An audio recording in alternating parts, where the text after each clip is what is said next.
Boy, it's 6:15, and I'm just starting this podcast. It is Tuesday, the 26th of April, 2022. People, I just about didn't do a podcast today. Now, why is that?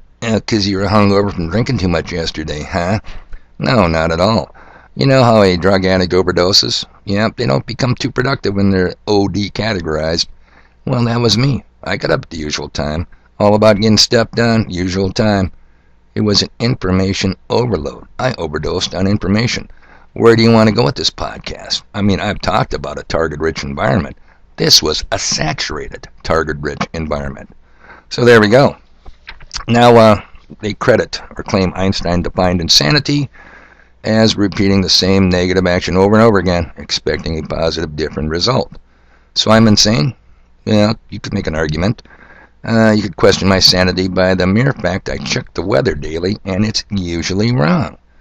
I go over to AccuWeather people, not on what site you use, and they told me it was going to be 12 degrees this morning. It's 26. It was going to be 8 degrees up in the hills, up on the res. It's 26. So, what can I say? Or it's just a small part of the plan. You know the plan. The plan where they want us dead. Oh, come on, Dave. I know you're no accidental theory of history advocate, but come on, you're taking conspiracy to new lows. Sure, there's daily fluctuations in the weather. Don't you know that? But when it comes to the big stuff, when it comes to predicting a blizzard 10 days out, those guys are spot on. They're independent weather forecasters, don't you know, Big D? Yeah, there ain't no federal gag order. There ain't no Raytheon Lockheed Martin script. I mean, haven't you heard, Dave? Didn't you get the memo up on the wall? Mother Nature's a bitch, and it's hard to predict what she'll do. Typical woman, don't you know? Oh yeah, people, I've heard that. How many times been there, done it, got the t-shirt? Play the tape. Alright, so moving on. Oh yeah, I'm going to check it again tomorrow. I don't know why. Maybe just to give me a little clue. Yeah, they're up to something. Something evil. It definitely ain't good. Alright, people, it's not bad enough that we've killed millions of chickens, turkeys, eggs destroyed because of a virus that doesn't exist, detected by a PCR test that doesn't work. Nope, that ain't bad enough. It's not bad enough that railroads that are still honoring some contracts, but down the road, no more hauling bulk egg products. I mean, so you're starting to see the picture. Could it get worse? Oh yeah. Then you have the unusual fires at all levels of the food supply chain. Boy, that's unusual. Pretty coincidental. And then you have the weather. Droughts in the west, flooding in the east. I took a road trip up to Botno yesterday with my good neighbor. Won't mention no names. Not getting no names out of me. We'll just call him, what should we call him? We'll call him Otis T. And, hey, there's lots of water standing in those fields. Now, don't you guys think you need to get out there and do some planting and get this thing going? We have food shortages worldwide. Well, how do you plant with standing water in the field? Yeah, good point. So what are they going to do? Prevent planting? I don't know. Are they going to get paid not to grow commodities that are already in short supply? How convenient is that when you're trying to destroy the food chain?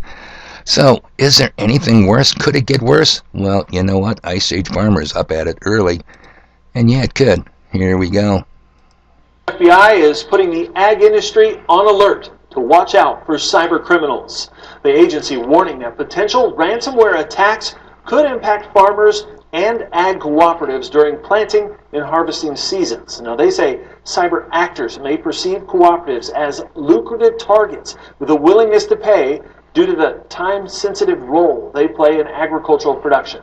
The FBI says 6 grain companies were targeted last fall, and 2 others have already been attacked this year. Oh, no, just when you thought it couldn't get any worse, don't tell me we're going to have to deal with cyber attacks.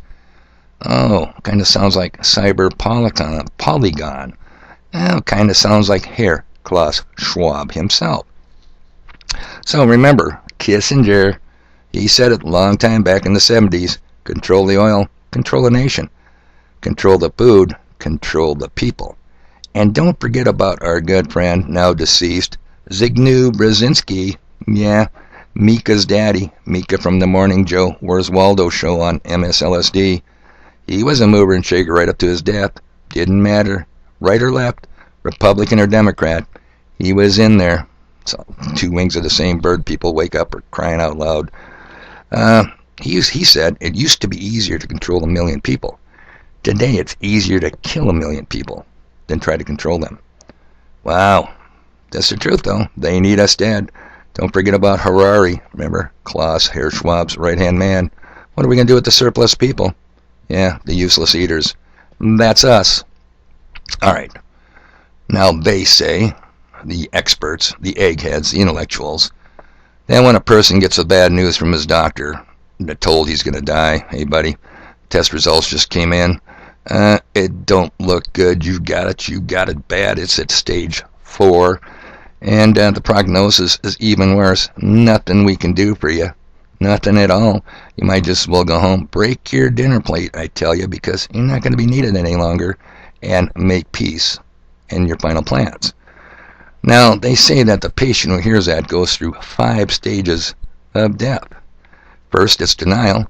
Well, you got to be wrong. I'm going to get a 2nd, 3rd, 4th, and 5th opinion. Then it's anger. Well, you dumb son of a bitch. Where'd you get your MD degree? From a Cracker Jack box? Down to bargaining. Oh, there's got to be something we can do. I mean, here, if I throw more money at it. Then they slump into depression.